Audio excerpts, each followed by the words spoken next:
90 రోజుల కోర్సు పూర్తి చేస్తే చాలు 100% ప్లేస్మెంట్ సపోర్ట్ తో సాఫ్ట్వేర్ జాబ్ మీ సొంతం. వెంటనే కోడ్ జ్ఞాన్ డెస్టినేషన్ ని సంప్రదించండి. Welcome to Suman TV. నేను మీ సుమన్ టీవీ నాగ్. వేదిక్ ఆస్ట్రాలజీ ప్రకారం కనుక మనం చూసుకుంటే కర్మ సిద్ధాంతం ఎన్ని రకాలుగా ఉంటుంది. వృశ్చిక రాశి వారికి కర్మ సిద్ధాంతానికి సంబంధించినటువంటి ఏ కర్మలు ప్రస్తుతం వారు అనుభవిస్తూ ఉన్నారు, ఎస్పెషల్లీ విమెన్కి ఎలా ఉంటుంది అండ్ వాటికి రెమెడీ ఏంటి అనేది ఈరోజు మనతో పాటు వేదిక్ ఆస్ట్రాలజర్ ఉమా గారు ఉన్నారు. అది వారి మాట్లాడి తెలుసుకుందాం. హలో ఉమా గారు. హలో అండి. సార్, కర్మ సిద్ధాంతం ఎన్ని రకాలుగా ఉంటుంది, వృశ్చిక రాశి వారికి అసలు ఎలాంటి కర్మ సిద్ధాంతం అప్లై అవుతుంది? జ్యోతిష శాస్త్రానికి అంటే మనం మాట్లాడుకునేటువంటి వేదిక్ ఆస్ట్రాలజీ అంతటికీ కూడా మూలము ఏమిటి అని చూస్తే కనుక కారణము కర్మ. ఏ మనిషి అయినా సరే కర్మ నుంచి తప్పించుకోవడం అసాధ్యము.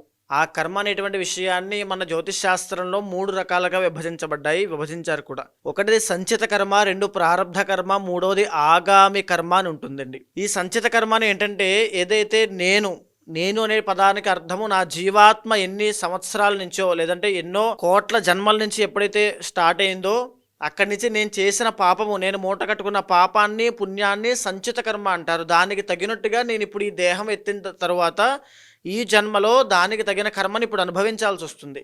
అదే సంచిత కర్మ. రెండవది ప్రారబ్ధ కర్మ. ఈ ప్రారబ్ధ కర్మ అంటే ఉదాహరణకి నేను ఈ దేహం ఎత్తిన తర్వాత ఈ జీవాత్మతో కలిసి నేను ఏదైతే కర్మ ఆచరిస్తూ ఉంటానో, ఉదాహరణకి నేను ఎవరైనా వెళ్ళి కొట్టాను అనుకోండి, తిరిగి ఇంకొక వ్యక్తిని కొట్టాడు అనుకోండి, అది ప్రతిఫలము. అంటే ప్రారబ్ధ కర్మ. నేను ఒక వ్యక్తిని కొట్టడం అనేటువంటి ప్రారబ్ధ కర్మ తిరిగి నన్ను కొట్టేలా చేసింది. అదే ప్రారబ్ధ కర్మ. మీకు అర్థమైంది కదా. ఇంకా ఈ ప్రారబ్ధ కర్మ వల్ల జీవుడు ఖచ్చితంగా ప్రతి నిమిషం ఇబ్బంది పడుతూనే ఉంటాడు. అందుకోసమే భగవద్ ఆరాధన కానీ, మంత్రజపం కానీ, డైలీ నిత్య అర్చన కానీ చేసేది ఏమిటంటే మనం చేసుకునే ప్రారబ్ధ కర్మ ధర్మబద్ధంగా ఉంచేలా చూడు స్వామి అని చెప్పి మనం ప్రార్థన చేస్తూ ఉంటాం. అదేవిధంగా మనం ఏదైనా ఒక నిప్పును ముట్టుకుంటే ఎలా అయితే కాలుతుందో మనకి, ఆ ముట్టుకోవడం ప్రారబ్ధ కర్మ అయితే కాలడం ప్రతిఫలం, ఆ కర్మను అనుభవించడం. ఇక 3వది ఆగామి కర్మ. అంటే మనం ఇప్పుడు చేసినటువంటి కర్మకి అది పాపమైనా పుణ్యమైనా రాబోయే రోజుల్లో ఏదో ఒక వీక్ తర్వాత, ఒక మంత్ తర్వాత, లేకపోతే రాబోయే జన్మలో మనం అనుభవించాల్సింది ఏమైనా ఉంటే అది ఆగామి కర్మ అంటారు. అందుకే ఇప్పుడు మనం ధర్మబద్ధంగా జీవిస్తే కనుక రాబోయే రోజుల్లో సుఖపడతాము, కైలాస ప్రాప్తి, వైకుంఠ ప్రాప్తి లేదా ముక్తికి వెళ్తూ ఉంటాము. ఇప్పుడు మన జీవితము ఇలాగనే ఒక కిరాతకుడిలా జీవించామనుకోండి, నెక్స్ట్ కూడా మనం ఏ బల్లి జన్మో కుక్క జన్మో ఎత్తుతాం. లేదు అనుకోండి, మనం ఒక రకమైనటువంటి ఆత్మజ్ఞానంతో కలిగి ధర్మబద్ధంగా జీవిస్తే ముక్తిని పొందుతాము. రేపన్న రోజు ఈ రోజు మీద డిసైడ్ అయి ఉంటుంది కాబట్టి అది ఆగామి కర్మ. అయితే ఈ యొక్క వేదిక్ ఆస్ట్రాలజీలో ఈ యొక్క కర్మని ఏదైతే రాశుల బట్టి విభజింపజేసి ఏ కర్మ వల్ల ఎవరెవరు ఏ సమస్యల వల్ల బాధపడుతూ ఉంటారు, వాళ్ళకి ఎలాంటి పరిహారములు చేస్తే ఆ కర్మ అనేటువంటిది నాశనం అవుతుంది అనేటువంటి విషయమే మనం మాట్లాడుకునేటువంటి అంశము. సార్, ఎస్పెషల్లీ విమెన్కి ప్రస్తుతం ఏ కర్మ సిద్ధాంతం నడుస్తుంది వృశ్చిక రాశి వారికి? ఈ చెప్పినటువంటి 3 కర్మల్లో నాగరాజు గారు ఎస్పెషల్గా ఈ సంచిత కర్మ అనేటువంటిది వృశ్చిక రాశి వాళ్ళకి మేజర్గా కొన్ని విషయాల్లో చాలా ఇబ్బంది పెడుతుంది. అది జీవితంలో ఒక్కొక్కటిగా నేను వివరిస్తూ ఉంటాను చూడండి. వృశ్చిక రాశి వాళ్ళకి లవ్ మ్యారేజ్ చేసుకునే అవకాశం ఎక్కువగా ఉంటుంది ఆడవాళ్ళకి. అలా చేసుకున్న తర్వాత వాళ్ళకి ఇబ్బందులు వస్తున్నాయి, లేదా లవ్ మ్యారేజ్ విషయంలో ఎన్నో ఆటంకాలు వస్తున్నాయి, భార్యాభర్తల మధ్యలో అన్యోన్యత తగ్గింది, లేకపోతే డైవర్స్ కేసులు ఎక్కువ అవుతున్నాయంటే వాళ్ళకి సంచిత కర్మ అనేటువంటిది ఎఫెక్ట్ అవుతుంది అని అర్థము. ఇది బాగా గుర్తుంచుకోవాల్సినటువంటి అంశము. ఖచ్చితంగా వాళ్ళకి లవ్ మ్యారేజ్ చేసుకునే యోగం ఉంటుంది. భార్య లేదా భర్త మీద ఎక్స్పెక్టేషన్స్ చాలా ఎక్కువ ఉంటాయి ఆడవాళ్ళు కాబట్టి. ఇప్పుడు మనం మాట్లాడుకునే భర్త మీద ఎక్స్పెక్టేషన్స్ చాలా ఉంటాయి. భర్తను అలా చూసుకోవాలి, ఇలా చూసుకోవాలి అంటే అది ధర్మము, ఆడవాళ్ళకు ఉండేటువంటి సహజ ధర్మం. అది ఖచ్చితంగా అది ఉన్నప్పటికీ కూడా దాని మీద వాళ్ళు ఊహించిన స్థాయికి వచ్చినటువంటి దానికి దేనికి సంబంధం ఉండదు, పొంతన ఉండదు. ఆ విషయంలో వృశ్చిక రాశి వాడు వేరే కేర్ఫుల్గా ఉండాలి. ఎందుకంటే లవ్ మ్యారేజ్ చేసుకునేటువంటి సమయంలో జాతకంలో శుక్రుడి యొక్క బలాన్ని చక్కగా చూసుకోవాలి, లేకపోతే చాలా ఇబ్బందులు వస్తాయి. ఒకవేళ లవ్ మ్యారేజ్ విషయంలో సమస్యలు వస్తున్నాయి అంటే సంచిత కర్మ వల్లే, లేదా ఇంకొక కేసు కూడా జరగచ్చు. ఈ సంచిత కర్మ వల్ల వృశ్చిక రాశి వాళ్ళకి పెళ్లి చేసుకున్న తర్వాత భర్త ఎక్కడో విదేశాల్లో ఉండడం, భార్య ఇండియాలో ఉండడము, భర్త ఎక్కడో పనిచేస్తుండడము, భార్య ఎక్కడో పనిచేస్తుండడము, వాళ్ళ మధ్య దూరం అనేటువంటిది పెరుగుతుంటుంది. ఇది కూడా జరిగే అవకాశాలు ఉంటాయి. అండ్ ఇంకా చెప్పాలంటే వృశ్చిక రాశి వాడి లగ్న 6th లార్డ్ వచ్చేసి కుజుడు కాబట్టి రక్త సంబంధిత దోషాలు ఏవైనా పట్టినా, అంటే చాలామందికి ఆడవాళ్ళకి పీసీఓడి కానీ పీసీఓఎస్ కానీ ఓవర్ బ్లీడింగ్ బ్లడ్ సంబంధించిన ఇష్యూస్ వస్తుంటాయి. తర్వాత అన్వాంటెడ్ హెయిర్ విషయం, ఫేస్ మీద వాటి మీద. తర్వాత ఇక్కడ కుజుడు వచ్చేసరికి డెంటల్ ప్రాబ్లమ్స్ అవ్వచ్చు, లేకపోతే బ్లడ్ ఇన్ఫెక్షన్స్ అవ్వచ్చు, బ్లడ్ ప్లేట్లెట్స్ పడిపోవడము, ఊరికి అస్తమాను జ్వరాలు రావడము, లేకపోతే నీరసంగా ఉండడం, యాక్టివ్గా లేకపోవడం లాంటివి, లేకపోతే బాడీలో ఒక రకమైనటువంటి ఇమ్యూనిటీ పవర్ తగ్గిపోవడము, అంటే వాళ్ళకి ఆ రోగ నిరోధక శక్తి ఉండదు, ఎప్పుడు కూడా ఏదో ఒక రోగం వస్తూనే ఉంటుంది, అనారోగ్య మనుషులు అని చెప్పచ్చు. అలాంటివి ఏమైనా మీకు కనిపిస్తున్నాయంటే ఖచ్చితంగా మీకు సంచిత కర్మ అనేటువంటిది ఉంది, దానివల్ల మీరు అనుభవిస్తున్నారని అర్థం. ఇంకా మూడవది బాగా గుర్తుంచుకోవాల్సిన అంశము భూ వివాదాలు.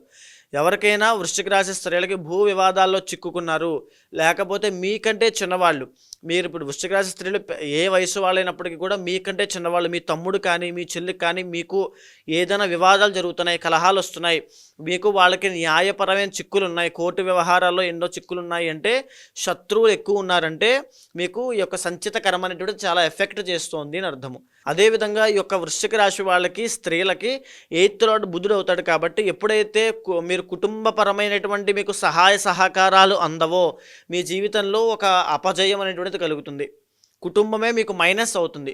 మీరు బాగా గమనించుకోండి, మీ కుటుంబ సభ్యులో మీ సోకాళ్ళు శ్రేయోభిలాషులో మీ బంధువులో మీ రిలేటివ్సో నైబర్సో వాళ్ళే మీకు శత్రువుల కింద మారుతారు, వాళ్ళే మిమ్మల్ని కిందకి లాగాలని చూస్తారు, వాళ్ళే మీ మానసిక అశాంతికి, మీ యొక్క ఓవర్ థింకింగ్ ప్రాబ్లంకి, లేకపోతే మీ సమస్యనటికి వాళ్ళే కారణం అవుతుంటారు. మిమ్మల్ని డైరెక్ట్గా ఎదుర్కోలేక వెనకాల నుంచి గోతులు తవ్వుతూ ఉంటారు. ఇది మీరు సంచిత కర్మ వల్ల అవన్నీ కూడా మళ్ళీ మీ చెవిలోనే పడతాయి, దాని మళ్ళీ మీరు బాధపడతారు ఎందుకు ఇలా జరుగుతుందని. అది ఖచ్చితంగా సంచిత కర్మ వల్ల వచ్చేటువంటి ప్రాబ్లం. తరువాత ఎవరికైతే అంటే ఇక్కడ వృశ్చిక రాశి స్త్రీలకి ఒక రకమైనటువంటి గమ్మత్తు ఉంటుందండి, అదేంటంటే 9th లార్డ్ చంద్రుడు అవుతాడు కాబట్టి తండ్రి తల్లిలా కేర్ తీసుకుంటూ ఉంటాడు, తల్లి తండ్రిలాగా అన్నీ సపోర్ట్ చేస్తూ ఉంటుంది, ఈ రకమైనటువంటిది ఉంటుంది. అయితే ఈ సంచిత కర్మతో ఎఫెక్ట్ అయ్యేటువంటి వృశ్చిక రాశి స్త్రీలకి మరీ ముఖ్యంగా తండ్రి చనిపోవడము లేదా తల్లికి ఆరోగ్య సమస్యలు రావడము, ఈ రెండు జరుగుతాయి. ఇది బాగా గమనించండి. మీ జీవితంలో కనుక ఇలా జరుగుతోంది అంటే సంచిత కర్మ వల్ల వచ్చేటువంటి ఇబ్బందులు. ఇంకా డీప్గా చెప్పాలి అంటే మీ ఇంటర్నల్ జాతకంలో రవి కానీ చంద్రుడు కానీ ప్లేస్మెంట్స్ సరిగ్గా చూసుకుంటే, వాళ్ళ యొక్క అతి బలాలు చూసుకుంటే అప్పుడు ఖచ్చితంగా వాళ్ళ యొక్క ఎలా ఉంటుంది, తల్లిదండ్రులకు ఎలా ఉంటుంది, సో ఎక్కడి వరకు వాళ్ళ యొక్క ప్రమాదం అనేది ఉంటుందని చెప్పేయచ్చు. సో అదేవిధంగా దీంతో పాటుగా 12th లార్డ్ శుక్రుడు అవుతాడు కాబట్టి విపరీతమైన ఖర్చులు, డబ్బులు నిలబడకపోవడము, లేకపోతే మీ మీద అనుమానాలు అని ఒక అభాండం వేస్తారు, ఎలాంటి అభియోగాలు, నువ్వు వాళ్ళతో మాట్లాడుతున్నావు, నువ్వు వీళ్ళతో మాట్లాడుతున్నావు, నువ్వు ఇలా చేస్తున్నావు, నువ్వు అలా చేస్తున్నావు అని అనుమానాస్పద వివాదాలని కూడా వీళ్ళకి మ్యారీడ్ లైఫ్లో చోటు చేసుకుంటున్నాయంటే కేవలం సంచిత కర్మ వల్లే జరుగుతుంది. లగ్జరీ కోసమో లేకపోతే ప్రెస్టేజ్ కోసమో డబ్బులు విపరీతంగా లక్షలు లాస్ అయిపోతారు వీళ్ళు సంచిత కర్మ వల్ల. అంటే డబ్బులు లాస్ అయ్యి వీళ్ళు వాటి వల్ల బాధపడేటువంటి యోగం వీళ్ళకు ఉంటుంది కాబట్టి. ఓకే, ఇంకా చెప్పాలంటే వీళ్ళ చుట్టూ ఉండేటువంటి వ్యక్తులు అంటే బంధువులు, స్నేహితులు, రిలేటివ్స్ అందరూ కూడా వీళ్ళని అవసరానికి వాడుకుని పక్కన పెట్టేసే వాళ్ళే ఉంటారు, అన్నీ కూడా మళ్ళీ వీళ్ళ చెవులైన పడతాయి, అది వీళ్ళకున్నటువంటి ఇబ్బంది. సో ఇక్కడ ఏంటంటే వృశ్చిక రాశి స్త్రీలు very hard working and very energetic. Already మనం మాట్లాడుకున్న వాళ్ళ గురించి. అదేవిధంగా వీళ్ళకి గొప్ప యోగం ఎప్పుడు పడుతుంది అంటే సంతానం పుట్టిన తర్వాత గొప్ప యోగం పడుతుంది. కానీ సంతానానికి కనుక ఏ బాల అరిష్టగండంతోనో వాళ్ళు జన్మించి వాళ్ళ యొక్క ఆరోగ్య సమస్యలతో మీరు సతమతం అవుతున్నారంటే అది మీకు సంచిత కర్మ. సో ఇక్కడ మేజర్గా ఈ సంచిత కర్మతో పాటుగా ప్రారబ్ధ కర్మ అనేటువంటిది మిమ్మల్ని ఎలా ఎఫెక్ట్ చేస్తుందంటే, ఇప్పుడు ఫర్ సపోజ్ వృశ్చిక రాశి స్త్రీలు తీసుకున్నాం అనుకోండి, వాళ్ళకి అర్ధ అష్టమ శని అనేటువంటిది నడుస్తుంది జరిగినటువంటి 2 yearsగా. ఈ శని కర్మకారకుడు కాబట్టి వీళ్ళు ఏ పని పట్టుకున్నా అందులో అపజయమే లేదా ఆటంకాలే. ఈరోజు ఎక్కడికో వెళ్ళాలి, పోస్ట్పోన్ అవుతుంది. ఈరోజు వీళ్ళకి జీతం డబ్బులు రావాలి, వీళ్ళు కష్టపడి ఒక ప్రాజెక్ట్ చేశారు, ఆ డబ్బులు వీళ్ళకి పడాల్సింది ఉంది, అది పోస్ట్పోన్ అవుతుంది, లేకపోతే రావు, టైంకి రావు, వీళ్ళు మళ్ళీ వేరే దగ్గర అప్పు చేయాల్సి వస్తుంది. ఒక శుభకార్యం పెట్టుకుంటారు ఇంట్లో, వీళ్ళకి ఎంగేజ్మెంట్ కానీ పెళ్లి కానీ, అది కూడా మళ్ళీ పోస్ట్పోన్ అయిపోతాయి, మధ్యలో ఆగిపోతాయి. ఇలాంటివన్నీ జరిగినటువంటి 2 yearsగా వీళ్ళు చూస్తున్నారు బికాజ్ ఆఫ్ సంచిత కర్మ. అండ్ వీళ్ళకి వచ్చేటువంటి ప్రారంధ కర్మ ఎలా ఉంటుందంటే, వీళ్ళు ఇంతకుముందు ఫోకస్ చేసినంత గొప్పగా ఏ పని మీద ఫోకస్ చేయలేకపోవడము, అన్నిటినీ కూడా ఒక సోగా ఒక రకంగా సామాన్యంగా వెళ్ళిపోతూ ఉండడము, తర్వాత కుటుంబానికి ఇవ్వాల్సిన వాల్యూ వీళ్ళ దృష్టిలో తగ్గడము, లాంటి ఎన్నో సమస్యలు వీళ్ళకి ప్రారంధ కర్మ వల్ల కనబడుతూ ఉంటాయి. ఆరోగ్యం మీద అశ్రద్ధ చూపించడము, లాంటివి ఎన్నో వీళ్ళకి కనబడుతూ ఉంటాయి. ఈ కర్మ అనేటువంటిది జీవితంలో మిమ్మల్ని మీరు ఎక్కడికి వెళ్ళినా ఏ పరిస్థితుల్లోనూ మిమ్మల్ని వేధిస్తూనే ఉంటుంది. అది శని రూపంలో అవ్వచ్చు, లేకపోతే కర్మ రూపంలో వేరే రూపంలో అవ్వచ్చు. ఈ యొక్క కర్మ పోయేంత వరకు కూడా కష్టాలన్నీ కూడా వేధిస్తూనే ఉంటాయి. ఇది బాగా గుర్తుపెట్టుకోండి. ఇంకొక విషయము, మీ ఇంటర్నల్ జాతకంలో శని కనుక బాగాలేకపోతే ఇప్పుడు నేను చెప్పిన వాటికన్నా ఇంకా తీవ్రమైన ఇబ్బందులు పడతారు. శని కనుక బాగున్నట్లయితే మిగతా గ్రహాలు అనుకూలిస్తూ ఉంటే కాస్త తక్కువ ఉపశమనం కలిగే అవకాశాలు ఉంటాయి. ఇక మేజర్గా మాకు ఎందుకు ఈ సమస్యలు వస్తున్నాయి, వృశ్చిక రాశి స్త్రీలు ప్రతి ఒక్కరు ఏదైనా బాధపడుతూ ఉంటే, ఏ సమస్యతో అయినా వాళ్ళు బాధపడుతూ ఉంటే వాళ్ళకి సంచిత కర్మనే కారణం అండి. వెరీ ష్యూర్ సంచిత కర్మనే కారణం. వాళ్ళకి ఎలా తొలగిపోతాయి మరి అనే క్వశ్చన్ కూడా వస్తుంది వాళ్ళకి. ఎప్పుడైతే వాళ్ళ ఇంటర్నల్ జాతకంలో D1, D9, D10 స్టార్ట్ చూసిన తర్వాత వాళ్ళ వింశోత్తరి దశాంతర్దశలు చూసి వాళ్ళు ఏ గ్రహాల యొక్క కంట్రోల్లో నడుస్తున్నారు, వాళ్ళ ప్రతి ఒక్కరి జీవితంలో ఒక బ్యాడ్ ఎక్స్పీరియన్స్ అనేది జరుగుతుంది ఖచ్చితంగా.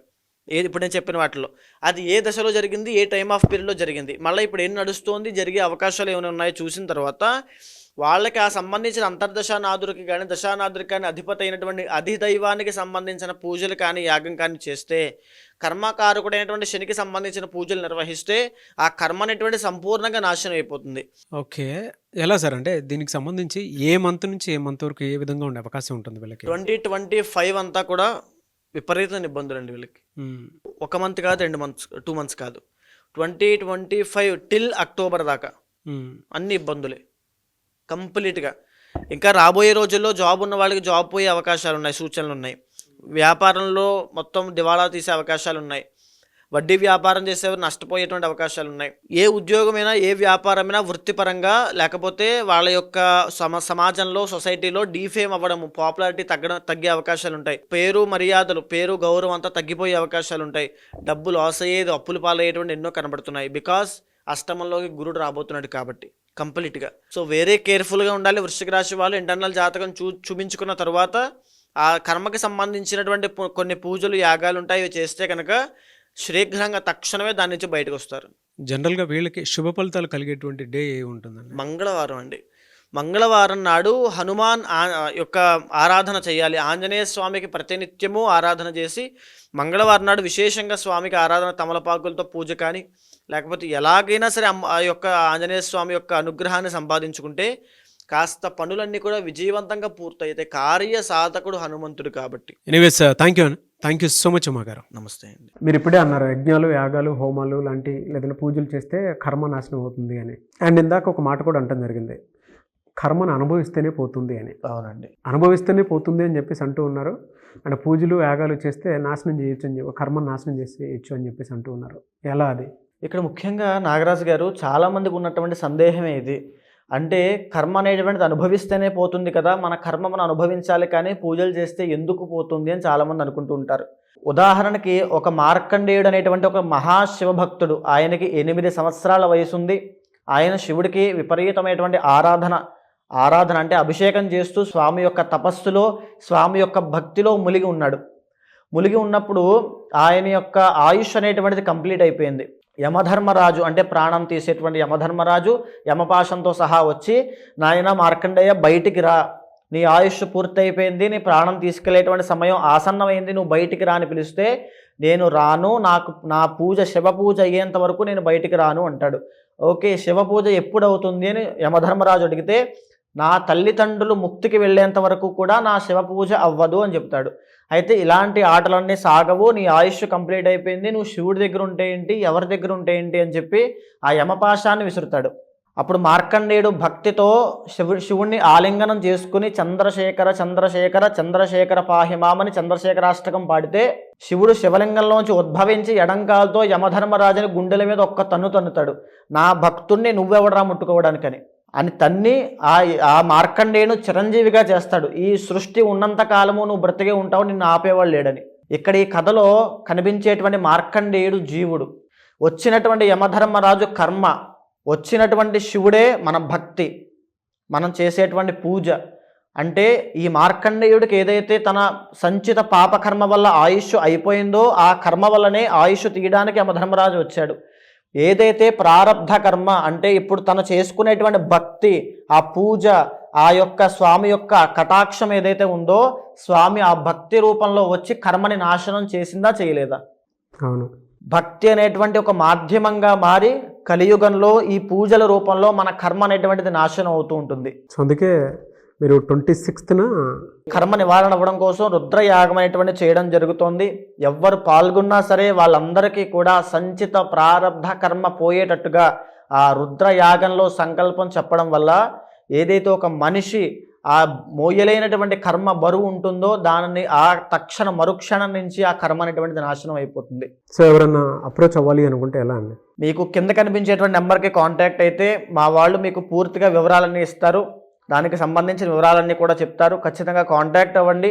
ఏ విషయాలు కూడా, ఏ నియమాలు పాటించాలి, ఏ మంత్రజపం చేయాలో కూడా స్వయంగా నేనే చెబుతాను. ఎనివే సార్, థ్యాంక్ యూ అండి. థ్యాంక్ యూ సో మచ్ అమ్మ గారు. నమస్తే. చూసారు కదండి వీడియో. ఈ వీడియోపై మీ అభిప్రాయాన్ని కమెంట్ బాక్స్లో పోస్ట్ చేయండి. అండ్ ముఖ్యంగా మీరు కనుక 26న అది కూడా మహాశివరాత్రి రోజు జరిగేటువంటి రుద్రయాగంలో పాల్గొనాలి అనుకుంటే స్క్రీన్ మీద మీకు కాంటాక్ట్ నెంబర్ కనిపిస్తుంది ఉమా గారిది. దానికి మీరు కాల్ ఆర్ మెసేజ్ వాట్సాప్ చేసి ఆ ప్రాసెస్ ఏంటో తెలుసుకోవాలి అనుకుంటే కూడా తెలుసుకోవచ్చు. లేదా మీరు డైరెక్ట్గా రుద్రయాగంలోకి పాల్గొనాలి అనుకున్నా కూడా డీటెయిల్స్ కోసం స్క్రీన్ మీద కనిపిస్తున్న నెంబర్ సంప్రదించండి. అండ్ ఈ వీడియో లైక్ చేయండి, షేర్ మాత్రం తప్పకుండా చేయండి. ఇలాంటి మరిన్ని వీడియోస్ కోసం మా ఛానల్ ఫాలో అవ్వండి. Thank you. సుమన్ టీవీలో మీ పర్సనల్ అండ్ బిజినెస్ ప్రమోషన్స్ కోసం కింది నెంబర్కి కాంటాక్ట్ చేయండి.